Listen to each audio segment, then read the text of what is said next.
like if you get someone with great credit that's never tried to apply for a mortgage, they never got a mortgage because they never applied for one, right? They already had the good credit. Like he had great credit coming to me. I just had to put in the application. You know, that's all I did. And you know, he came to us with great credentials. He was still really green. Like, you know, he had an amazing record, #1 in the Northeast. I couldn't hear you. What? And you know, it was always, and you know, he's got the right look. He's got a great style. So it was just a matter of like getting his name in front of the right people and just pushing and say, hey, Calvin's ready. Like, you know, he just won again. He just won again. Like, let's go. And then just putting him on the radar of the right people, and then he makes the short list, and then an opportunity pops up, and then he gets to jump in. So, okay, guys, here we are on another episode of the Premier Podcast, powered by Premier Mortgage Lending. We've got some great guests with us today. We've got Calvin Kattar, Rob Font, Tyson Chartier, 3 local fighters, UFC fighters, so pretty awesome.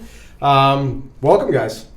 Thanks, good to be here. Thank you. Yeah, absolutely. Premier Mortgage Lending just recently partnered up with these guys. We're working together, trying to help each other grow our business, grow our following. Kind of, you guys are helping us with some exposure, and it's really great working with you guys. I'm looking forward to it. We just started in the last couple weeks, and looking forward to growing a nice long-term relationship. Likewise. Looking forward to getting me a loan. Yeah, that's easy. I do that every day. You're the guy. Yeah, that I can handle. I'm looking forward to it. House, man. Get him a loan. Get him Yeah, a house. get him a loan. Get him a house. No problem. Premier Mortgage Lending. Wrap. Cut. That's it. No, so you guys. So normally, what we do on this podcast, we talk to different people, you know, local people that have, you know, been successful in whatever their area of expertise is. Sometimes it's real estate agents we talk to. We've talked to restaurant owners and local developers and builders and all sorts of different people. Last week I had the guy in here that makes my suits. You know what I mean? Because he's been doing that for 30 years and he's been super successful at that.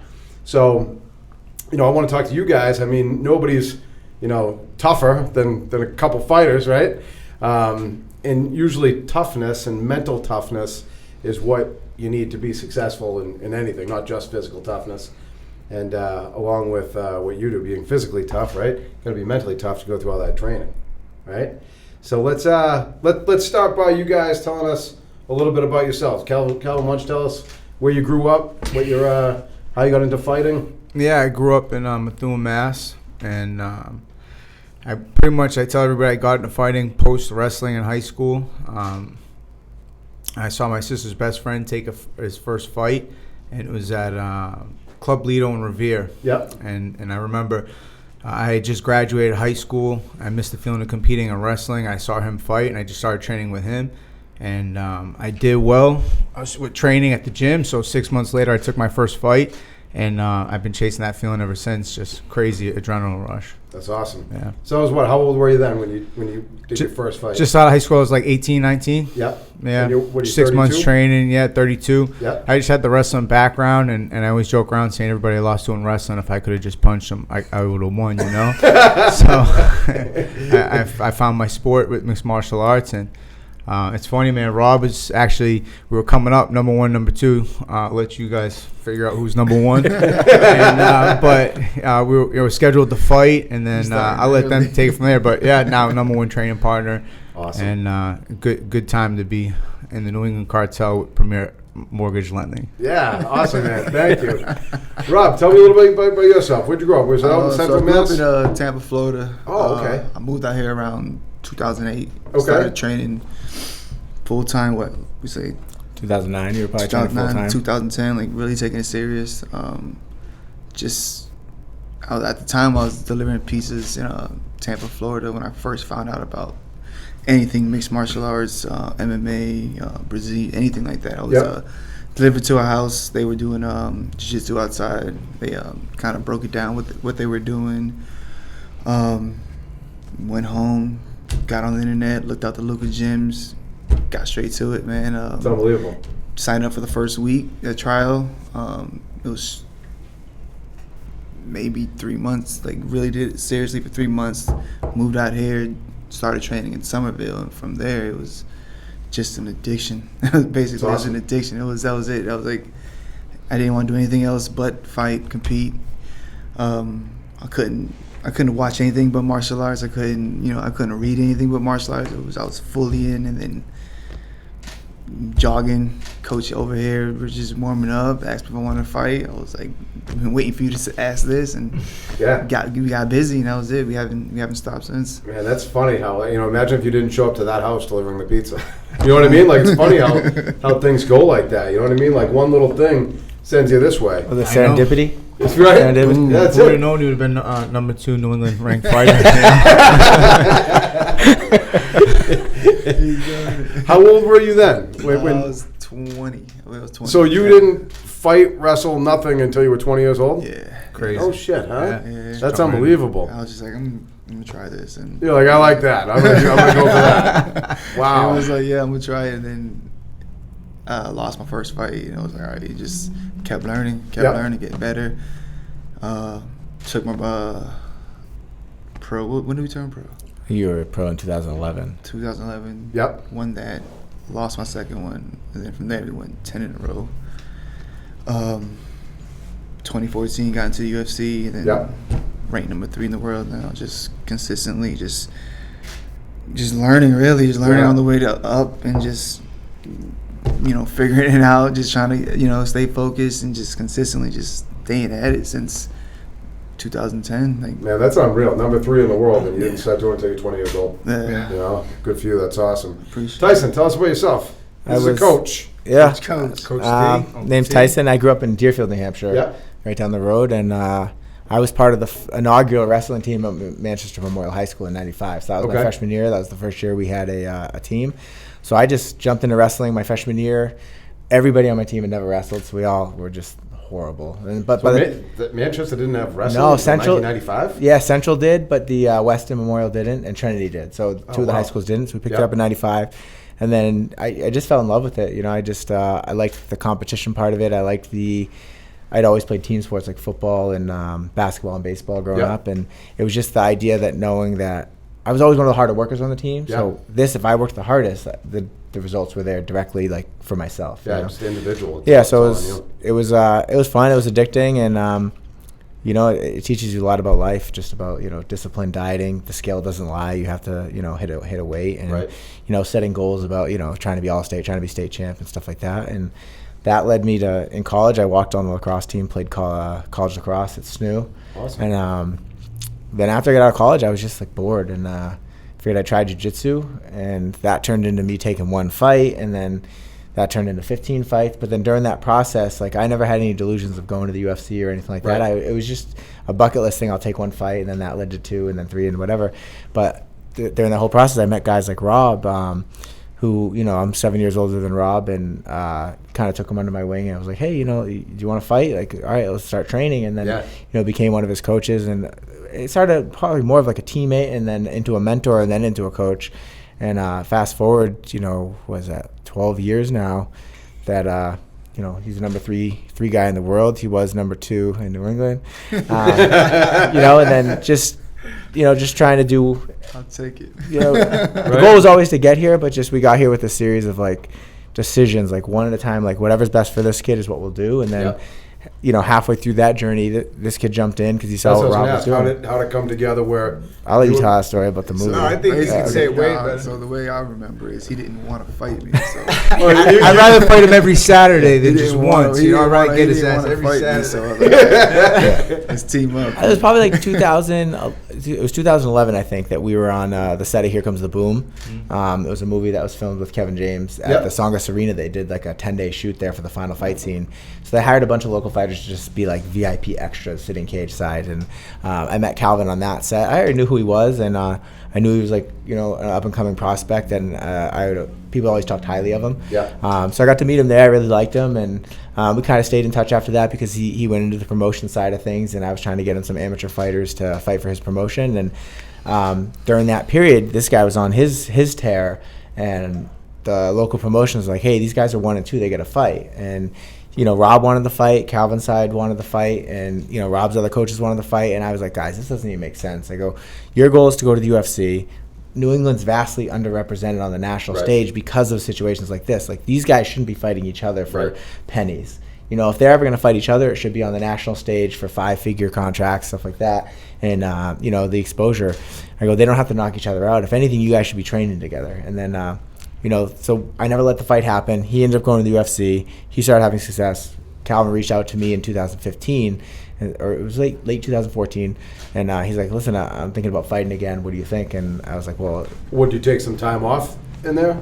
Yeah, I took a 3-year layoff Yeah. at the time because I was 14-2 at the time. I want to say I thought I had done most of what I needed to do to get that shot. I just beat the number 1 guy in New England, I think, at the time, and I wasn't getting the call. Yeah. And then I was talking to my sister's best friend who got me into fighting when I saw his first fight. He eventually bought the promotion. I fought for him 8 or 9 times, and then I bought the promotion from him when he was all done with it. So I was promoting fights, and he was getting just paid better than I was, like 4 times, and he's doing 4 times the amount per event and doing 4 a year. And I was just like 25 years old or something like that, feeling like I didn't want to have to fight for the money, and it was an opportunity for me to just transfer all the last 7 years of my life into a promotion and try to get paid. And then but promoting is a whole nother beast than fighting. But eventually I took that opportunity to do that. I took a 3-year layoff, but it kept me close to the sport. I would provide opportunities for my teammates or friends, and drop off tickets and get some training in at the same time, a way for me to stay in the sport. And that's why my sister always jokes around like she doesn't get enough credit, because she signed me up for that Here Comes the Boom thing to meet Tyson eventually, my now manager, and got me in touch with Rob, my number 1 training partner. And she's also the reason why I went to Dave George's first fight. So I mean, she's got a good point. Technically, yeah. So I think this is my career. She eggs you on the right way. Yeah. But no, just eventually working with these guys, that 3-year layoff, I was getting the itch every event I had, and just wanting to get in there. And then I gave Tyson a call after seeing Rob had a fight at the TD Garden coming up, and it just was enough to, hey, if anybody falls off, I always wanted to fight for the UFC, have that bucket list opportunity. So keep me in mind, just thinking after a 3-year layoff, they throw me in there like that. But he got me 2 wins locally, and then we ended up making our debut in 2017. And then the next fight was debut in the UFC. Yeah, debuting So he said, sign a managerial agreement with me, and we'll get you a couple local fights, and we'll get you in the UFC. So it's exactly what we did. We took 2 local fights, and then the opportunity came right after Rob's fight, 2 weeks later, I want to say, for our UFC debut 2017, and then we got that W. But then the next fight was TD Garden in 2018, where I was actually on the card with Rob and Kyle Bachniak, and it was pretty cool to fast forward after making that call to have that opportunity, and now training with a team that I think you can compete at the highest level with. So cool. It's so cool. Now, let me ask you this, right? So you fought 16 fights before, took the break, came back, you had him fight 2, and then he's in the UFC. What was the difference? What did you do differently at that time? Uncle T.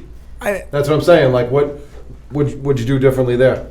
It's like if you get someone with great credit that's never tried to apply for a mortgage. Yeah. They never got a mortgage because they never applied for one, right? They already had the good credit. Like, he had great credit coming to me. I just had to put in the application. That's all I did. And he came to us with great credentials. He was still really green. Like, he had an amazing record, number 1 in the Northeast.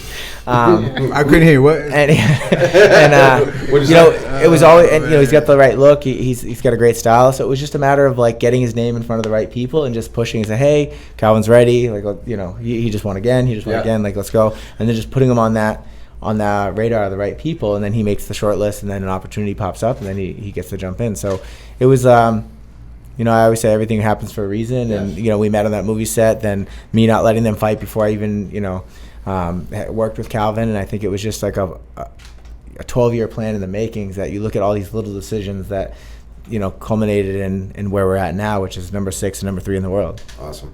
Kind of goes into what Rob was saying, is like you can't figure out how we got to where we are. Like, I can't look back at the way I got here and said that's the way I would have gotten here. Right. But you kind of just got to get started, like Rob said, and you figure it out on the way. Yeah, I mean, I think that's kind of something that's true with everything, right? It's like you can't always, and I even think this in our business and what we've done here, it's like if you asked me 10 years ago, how am I going to get to that point? I couldn't have laid everything out. I don't fucking know how it happened. You know what I mean? It's just that what I did was I got up every single day and I worked hard, and I knew I had goals in the end, and that kind of sounds like it's the same thing, right? And anyone, because I read a lot of like books on successful people and people that have done different things, and everyone kind of says the same thing. You just put in the hard work and have a direction, and you'll make it happen. And it sounds like that's kind of what you guys have been doing. Yeah, I would say it was like we turned passion into process. That's it. You know, and now we finally have a process in place. Like you always say, it's like I never had this team around me. I never had this, like, the manager, the strength coach, the nutritionist, like this process of how you run a fight camp. Like now I think we changes as we go. It's a moving document. But we have this process now that we can try to replicate with some of the younger fighters that we got. Yep. And, we're kind of the guinea pigs to start off, though. Yeah. Hey, that's good, though, right? You gotta kind of figure it out. How many other fighters do you have on the team? We just have a couple of younger fighters. Like, we're trying to even right now, like with the New England Cartel, we're trying to really navigate what direction we want to go with it. Because, mostly I'm a manager. I manage probably 30, 35 guys and some girls. But these are the two guys that I coach. Yeah. So it's really, I made a promise to Rob 3 years ago when we made a change, and I was like, all right, I'll be your coach. And Calvin came in on that too. And so there's a lot of other guys that want me to coach them, and I'm just like, no, I'm seeing these guys through. And then, maybe when they're done, maybe I'll coach other guys. But right now, like, I think that's something that we're still figuring out. Like, do we want to take on teammates and have that responsibility, or do we want to be able to be, really like mobile and agile and small and be able to, like, if we want to go to Vegas next week and train, the three of us can go. We don't have someone back here that's going to be a responsibility. So it's just trying to figure out what's best for these guys in their careers, and then backing into anything else that comes our way. That's cool. I mean, that sounds like a hell of a plan to me. And it sounds good because you guys know what you want to do. And the thing I think is pretty awesome about you guys, Rob, this is the first time we met in person, but I've met these guys a couple other times now, and it seems like you're really good buddies too. Yeah. You know what I mean? You're really close, and I think that's what you need to be successful in any type of partnership. So it's good to see, a closeness and trust, and I suppose in this type of business, you have to, right? It's tough out there. It's rough out there what we do. So it's like that's like the most important is that trust and that belief, that you guys we're gonna get the job done, and you don't have to worry about somebody showing up or not showing up. It's Tell me about this. Either one, any of you guys, right? I want to hear a little bit about like a day in the life of training, or a week training, or a month training, like how that goes, because I think it's important for anybody that's listening that wants to do anything, whether it's if we got some young people listening that want to get into fighting, or they want to some other sport or business or whatever. They got to know and understand what goes into it, So, any one of you, give me a snapshot of something like that. Their days are going to be very different. This guy doesn't sleep, and he like gets up at like 4 a.m. and starts training. So his days are going to be very different than his days. But he's more of a night owl. So, I get my mental training in at that time while I'm sleeping. Yeah, generically speaking, you're going to see 2 to 3 sessions a day, 6 days a week. Ideally with a full rest day, but that's a struggle that I have with some of these guys. They don't want to rest.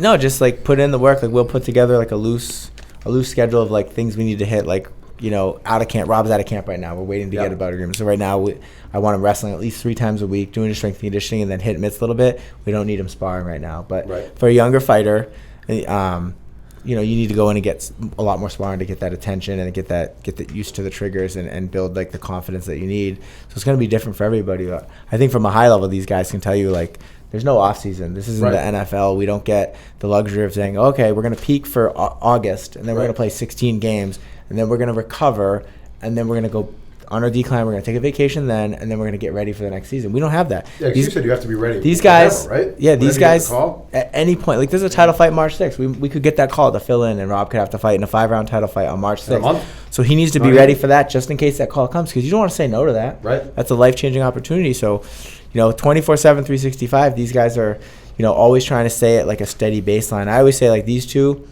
they're always at like a 6 or a 7 out of 10. Yeah. And then when we get that bout agreement, they can easily get to an 8 or 9, and then we're at a 10 on fight night. Most of these guys, they don't have the discipline to do that all year round. They're at like a 2 or a 3, and then we get that call, and they're like, oh crap, hopefully we can get to a 6 or a 7 by fight night. Right. They're their own worst enemy, and it's easier said than done. But that's why I say it's a joy to coach guys like this that I don't have to ask them if they're going to be at training. Like if they're going to a wrestling session, he wrestled at Maine this morning. Like I didn't have to ask if he's going to be there. I know he's going to be there. Right. You don't have to babysit. There's no babysitting. Like they know the consequences if they don't put in the work. I trust that they're doing it. They trust that I'm doing stuff when I'm not around them. And it's so if you're a young person doing anything, you just imagine you're going to be on camera and everybody's going to post what you're doing every day, and then you're going to have to tell everybody and justify the work you didn't put in. Yeah. You know? So, like I said, the scales don't lie, and your performance, you're going to go out and fight in front of millions of people on ESPN in your underwear and doing the one thing, doing the one thing that like every guy thinks that they could do better than you without training. Yeah. I I was Calvin before. My 15-year-old son was telling me we were watching the fights one night. He's like, Dad, I could take one of those guys. He's like 220 pounds, a big kid, right? He's like, they only weigh like 160 pounds. I'm like, dude, you wouldn't even be able to go near them. You know what I mean? Yeah. Before you know, you'd be chasing around. Before you know, you'd be on the ground. You'd have your leg around your head. And you'd be getting choked out. You know? But it's true. Like, people just don't get that. You got 15 minutes to show that you're ready. And, sometimes you get clipped. It happens. But for the most part, they're going to know if you didn't put in a camp. You're going to show up. You're not going to be sharp. Your triggers are going to be off. And, I mean, you're the one that has to put your head on the pillow that night knowing that, it's probably a lot to do with your fault and your lack of hard work. And I don't have to worry about that with these guys, fortunately. That's awesome. That's what makes you successful. Yeah. That's why you're ranked where you are, because you put in the hard work every single day. Let me ask you this question, right? When you're in a fight, right, and you're getting your ass handed to you, right? 'Cause it happens, I right? don't know nothing about that. No, that's never happened. That's never happened, right? Hypothetically. Right. Hypothetically speaking, if that was to ever happen, right? Because that happens in life to people all day long, every day. You're getting your ass kicked, right? What is it? What is it in your mind that's keeping you going? Saying, you know what? I'm not stopping. Because that's something that people can kind of apply to every situation. But in this case, it's not only mental toughness; it's physical toughness as well. Tell me a little bit about what you're thinking in a situation like that. I mean, I guess I'll take the lead on this one. It just comes down to how bad you want it for me. And I think having a strong why, get you through moments of difficulty, when you're trying to attain anything. So, I agree. Just why you want it and how bad do you want it. I'm willing to risk everything for the things I want. And I bring that mindset in there with me every time I fight. What's your why? I mean, mostly, my mother, my family, and just trying to provide for them the things that we haven't had up to this point, and I want them while I can still enjoy them. You know, absolutely. And that's a hell of a why. You know what I mean? It's huge. I kind of think the same thing with my family and growing up. Now I want to try to help out my mom, just like you said, and make sure that my kids can have a lot of the things that I didn't have. You know what I mean? And that's a hell of a why. How about you, Rob? What's your why? What keeps you going in those difficult situations? Similar, family. Yeah. Chasing that number one spot. Checkpoints. Yeah. Accomplishing goals. Just seeing how far I can take it, and then trying to crush that goal. Right. Just consistently just trying to get improve and being the best out there. But it's just it's hard. It's hard. It's day-to-day grind all day long. It's one of those things where he's like, if you think about it, you might go crazy. I try not to overthink. I'm like, wait, I gotta keep doing what, and I gotta go fight who, and all right, just go to work. Because if you sit down and think about what we're doing, you're like, this is crazy. But I could see that. It's at a point where it's like, I'm driving on the road. All right, just keep driving. Because if you think about what you're about to do, I'm about to drive an hour just to go get beat up.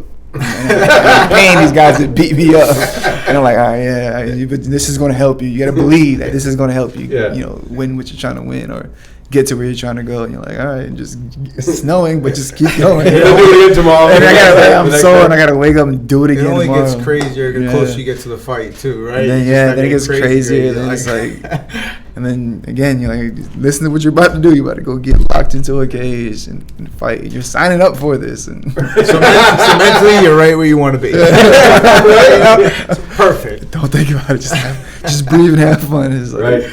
Well, talking about that, right? Tell me what it feels like to either one of any of you guys, right? Tell me what it feels like to when you're stepping into the cage, right? Like that moment right before the fight. Because I bet in the weeks leading up to it and days leading up to it, that's one thing, but minutes, and when you're stepping in there, like the adrenaline's got to be like pumping. Yes. So I'll just say a little splash. I mean, the advice Rob gave me before I made my debut, because he had just fought like a couple weeks prior.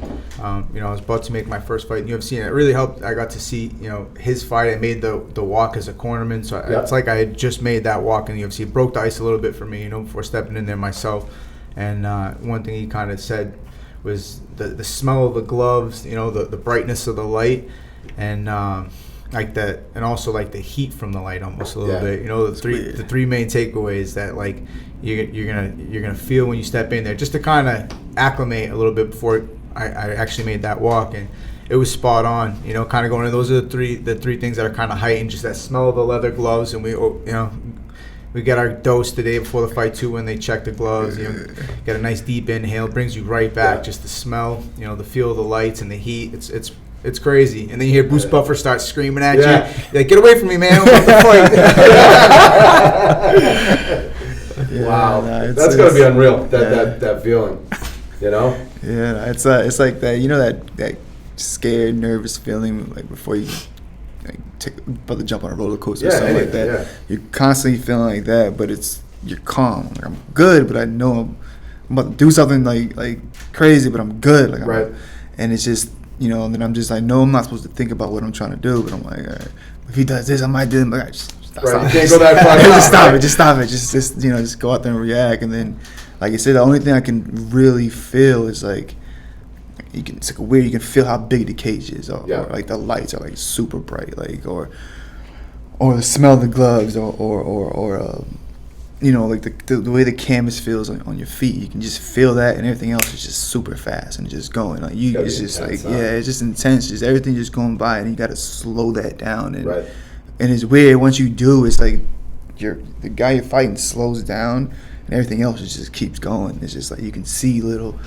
Like little opportunities where like you see the hand drop and you just shoot, or you clearly like even if you mess up you can clearly see what just happened, and it's like you can feel if you're just off, and it's just always like it's when it comes it's weird because like when it comes down to it, it's just a feel, like you just know it, and it's like it's so weird how you can know either you're about to get hit or you're fine when the punch is right here, like I'm good here but right here I'm not, and it's like you can feel that, and it's just trusting that you can, trusting that like I'm still fine, but it's like, but you got punches flying at your face right here, like I'm good, and eventually you're gonna find your opportunity, but it's crazy, man, and out of nowhere it just stops. Like what the hell just happened? Like out of nowhere it just happens. Out of nowhere it just stops. You're like boom, like oh I hit him, all right, cool. Then or obviously the bell rings and the emotions start kicking. What just happened? Like what just happened? Like what are we doing? And then. Time for ice cream. Well, it's probably going so fast while it's happening, right? You're not even really thinking, right? You're just going. Especially when you like find that finishing shot, or that big shot where the guy's hurt or whatever, or you're about to finish the fight. It's like it speeds up even more, and it's just like it just speeds up so fast that like any decision. I mean, you just can feel the right decision. Like it's weird. Like you just know the right way to go. Like you be like your eyes closed, you just know where to go, and it's just like in that moment, if you're on the the giving side, if you're on the giving side, the receiving side, you have no idea what happened. Fish out of water. You're doing the punching, like what I'm saying. You're not hurt. It's like it's all up. And that's the goal, right? That's the goal. Tyson, tell me from a coaching perspective what it's like to go down to the ring.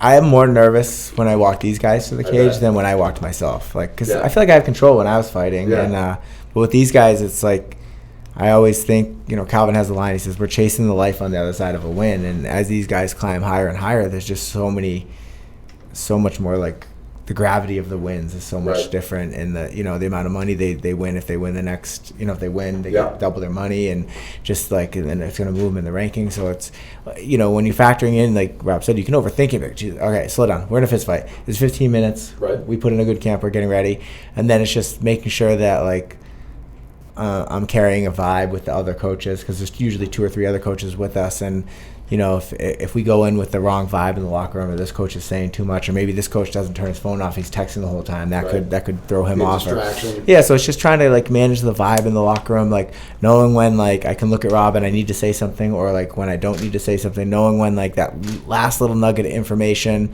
might help, or hey, maybe I don't need to say anything. He seems his mind's right, and just kind of going in there, and it's nerve-wracking. And then during the fight, you go into that zone where you're just reacting. You're seeing what they do, and you're just yelling, and that's based off the 6 to 12 week camp you just put in, where you have all those call signs. You know how he moves, and you know what they're good at, what they're bad at, what the other guy's going to bring, and then they get in these weird positions, and it's gut instinct of what kind of calls to make, and then it's just, and then like I said, it ends, and then they always make fun of me because I get this stupid little squeal. I'm like, woo! and then people like tag me like, Tyson, that was you yelling like a little girl again.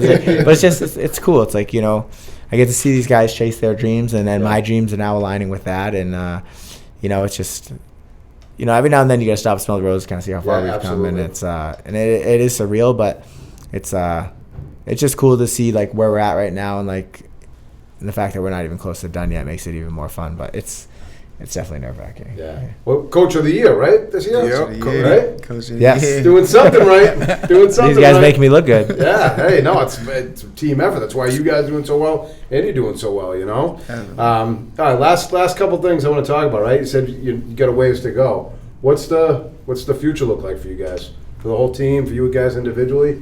What's the plan?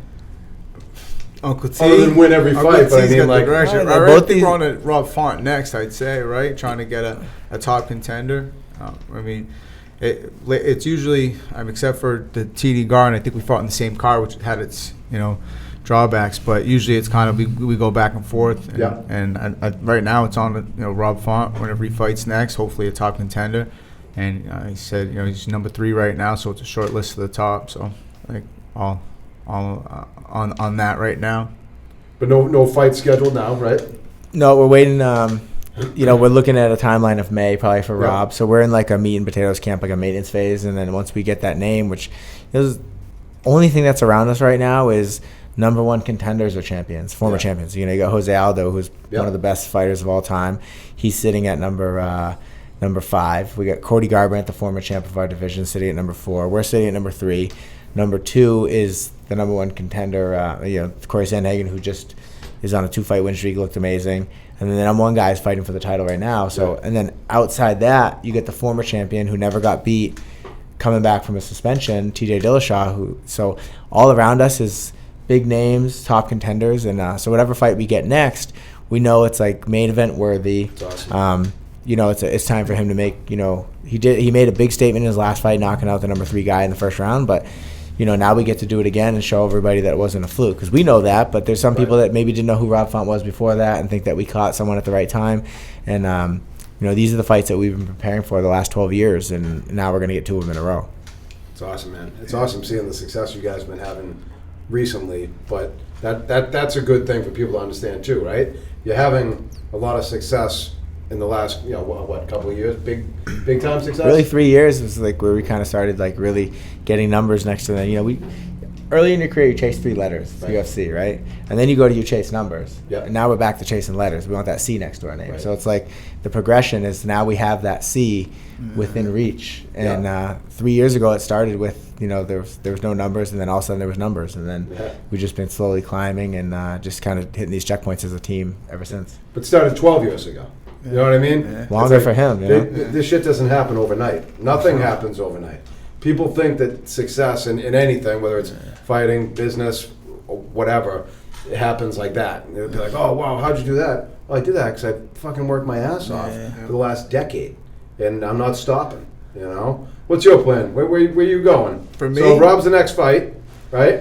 Hopefully. Just trying to just get moving. Yeah, hopefully, right? Hopefully. We don't really out. know. say a bunch of Yeah, names. there's no guarantees in No anything. guarantees in Hopefully. any of it. That's We're a gonna tough find thing. out, It's man. hard to Crazy. Yeah. like map out. It is. People even ask, like, when you have a fight booked, trying to even go further than that. It's like, you can't go further ahead than even one fight. Because I think for a long time, Rob said that I don't even think he got one of the opponents he was originally scheduled to fight for like most of his career. It's always been a replacement. Shift and Oh, shuffling. really? Yeah, they've been shuffling opponents. What causes that? Just if someone doesn't make weight, someone can't. Weight cuts, visas, injuries. Oh, like traveling? Yeah, Shit like traveling. that? Like Cold feet. Cold feet, not making weight. Like, there's a whole bunch of Politics. issues that goes into a fight or not showing up to a fight. But Right. you'll be surprised it happened to at least I can confidently say like 8 times.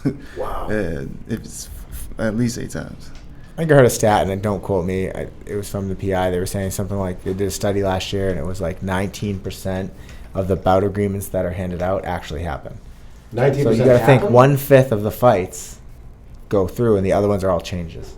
Wow. And that's why you guys have to be like ready to go at All times. drop of the dime. Yeah, so it's like you don't even. I learned early not even to worry about the name, like, or the Just opponent. stay in Just shape all the time. Get ready ready to for go. a fight because it's going to change. You know, like once I switch my mind, like it's going to change. And like if it doesn't, cool, but it's going to happen. You know, and like I got to the point where we have had like 2 fights canceled before the fight, like the day of the weigh-ins, the day of even before the fight, and it's like, so like I honestly don't believe I'm fighting until I'm walking into the cage. Right.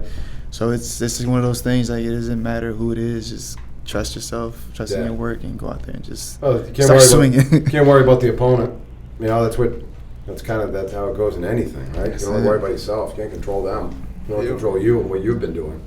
So, well, this is awesome, guys. Thank you so much for coming in. Brother, of course. I mean, I love talking to people that have been successful in anything that they do.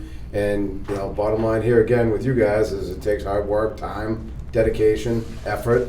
What advice would you give to anybody out there that is trying to do something, again, anything where they're trying to, you know, kind of work their way up the ladder? What advice would you? Consistency. That's it. Just stay consistent. Keep that strong belief, and just stay consistent. Really, like you're gonna mess up. Just stay consistent. Somehow it always works out.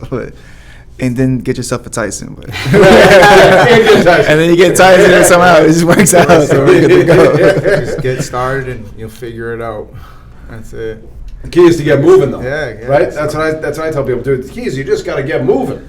You can't sit and wait for things to happen or overthink. Like perfect moment. Yeah, they call it analysis paralysis, right? Yeah. You're sitting there just overthinking.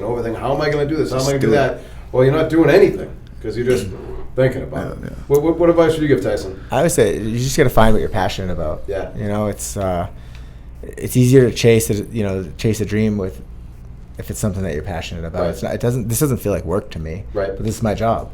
You know, I used to be in tech sales, and I was good at it. I hated it, though. Yeah. I sat at a cubicle every day, and I was making someone else money and being told what to do, how to do it, when I was like, you know, I didn't get to think for myself. And I was passionate about this. I had some ideas. These guys trusted me, and, you know, it's just every day, you know, especially on Sunday nights. Yeah. When I think about, I still got PTSD from thinking about how I felt on Sunday nights when I knew that I had to go back to work on Monday. Yeah. And now I'm mad when like a fight week's over and it's like, all right, what's next? Right. You know?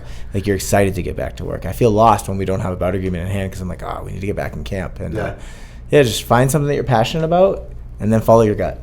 I couldn't agree with all of that advice anymore. So it's the same thing that I kind of preach around this place. So, all right, guys, thank you for coming on. Where can people find you? Like, if people want to check out your information, what are you on Instagram and all that good stuff? Yeah, at Calvin Kattar. You'll find me on all my platforms pretty much. Okay.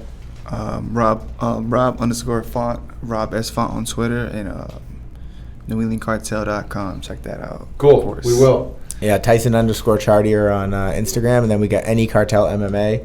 It's for the cartel, and like the link in our bio is you can get some swag for New England Cartel and support the cause. Boom, baby. Awesome. Thank you, guys. Thank you. Appreciate you.